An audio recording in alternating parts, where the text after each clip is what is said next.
Waxa maanta si ballaaran loogu soo dhaweeyay degmada Celifin gobolka Sanaag barasaabka cusub ee gobolka Sanaag Injineer Axmed Cismaan waxaana soo dhaweynta ballaaran ka qayb qaatay maamulka degmada Celifin waxgarad waayeel xildhibaano iyo waliba Suldaan Salebaan Caawil Diriir oo kamid ah salaadinta gobolka Sanaag waxa uu horeyn halkaasi ka hadlay maamulka degmada Celifin waxgarad waayeel salaadin iyagoo dhamaantood hadallo soo dhaweyn halkaasi uga soo jeediyay barasaabka cusub gudoomiyaha gobolka cusub Injineer Axmed Cismaan soo dhawow gobolka Sanaag degmada Celifin insha Allah ta'ala waxaad la kulantay aan rajayna jawi wanaagsan oo barwaaqo duruufihii nabadgelyo ka jirana hadda gacanta lagu hayo oo raxan wasiir hogaaminayo wasiirka arrimaha gudaha ku jiro aynu rajaynayno boqolkiiba boqol inay dhamaadaan nabadgelyo ku dhamaadaan waxaan halkan ku soo dhaweynaynaa gudoomiyaha gobolka Sanaag ee cusub gudoomiye ku soo dhawow degmada Celifin oo ah degmo ballaaran oo nabad ah oo degmadaas oo dhammaan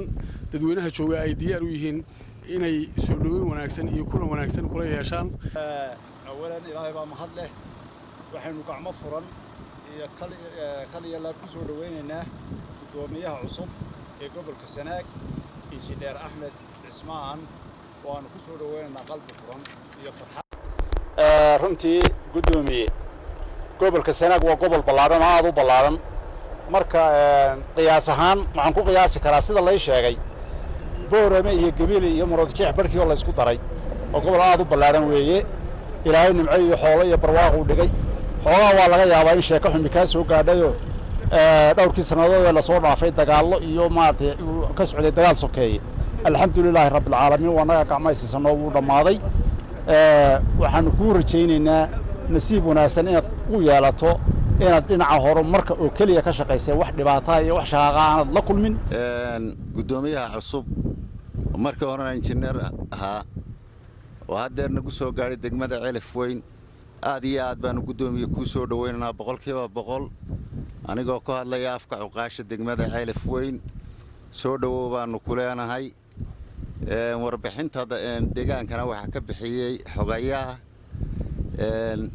aad iyo aad baan ku soo dhaweynaynaa waana kula shaqeynaynaa waxaanu halkan ku soo dhaweynaynaa gudoomiyihii cusba ee gobolka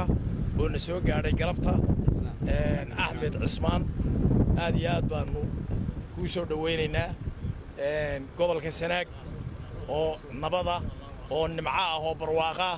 ayaanu aad iyo aad kugu soo dhaweynaynaa waxaad ku soo dhawaataa gacmo furan waxaad ku soo dhawaataa waji wanaagsan waxaad ku soo dhawaataa wada shaqayn fiican aad iyo aad baan ku soo dhaweynaynaa aad iyo aad baan ugu faraxsanahay magacaabida nolol ka soo magacaabay gobolka dhammaan shacab aad iyo aad baad u mahadsantahay halkan waxaanu ka soo dhaweynaynaa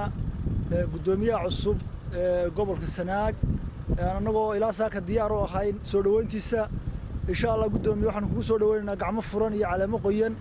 iyo insha Allah wada shaqayn wanaagsan waxaan rajaynaynaa sidaad berbera u qurxisay inaad u qurxisid gobolka Sanaagna aad baan uga helay sidaad berbera u qurxisay insha Allah waxaan rajaynaynaa gobolka Sanaagna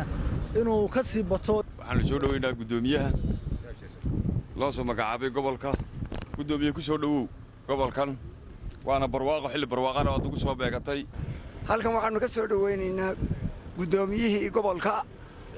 Axmed Cismaan Xasan gudoomiye soo dhawow gacmo furan baanu kugu soo dhaweynaynaa soo dhawow ugu dambeyntiina gudoomiyaha cusub ee gobolka Sanaag Injineer Axmed Cismaan ayaa uga mahad celiyay soo dhaweyntani ballaaran mar labaad Suldaan aad iyo aad baad ugu mahadsantihiin adiga iyo cuqaashaadan maxaan ku dhahdayay magaalada inta ka soo baxay cadeeda halka u taagnayna soo dhaweysaan boqolkiiba boqol waan idinka mahad celinaynaa adiga iyo cuqaasha iyo waxgaradka iyo dhamaanba reer Celifin waana maxaan ku dhahdayay waana soo dhaweyn taariikhi oo aan dareemi karo mar labaad waxaad noogu bishaaraysay wixii maxaan ku dhagahay ku dhacay inaad waxba kama jiraan nabad ku soo dhawow iyo horumar balanteenu taasay noqon doontaa insha Allah horumar baana inoo ballana iyo maxaan ku dhaday nabada oo maxaan ku dhaday waa waftigii ugu badnaa ee maxaan ku dhaday dawladda ayaa in la joogay muddo fara badan waxaan filayaa arinteedu inay gabagaba ku dhowdahay waxaan rajaynaynaa in khayr inoogu dhamaato wada shaqayn fiican oo yeelan doona waa Maxamed Suuta telefishinka qaranka Soomaaliland Celifin